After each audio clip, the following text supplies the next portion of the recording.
What led me to my specialty is that in undergrad at Columbia, I worked in a orthopedic research laboratory where we looked at mechanics of joints. So it was how the knee works, how the spine works, how the joints of your finger work, really dissecting it down to the pure science. So not just, does it hurt when it moves, but really how it moves, how much force is there, how much pressure is there, and then really looking at those two kind of parameters, force and pressure, and trying to figure out how it ages and what other problems or pathologies could develop from that. And I think that really started my interest in kind of orthopedics, looking at the body, the skeletal system.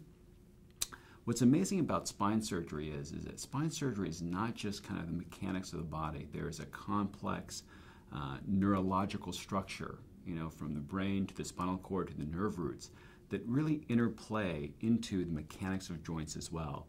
And so to me, that was so stimulating. It's a little bit of both. It's, you have the mechanics of just how structures work, how joints work, how things move, but also you have that extra layer of the neurological structures, how the nerves work and how do they behave.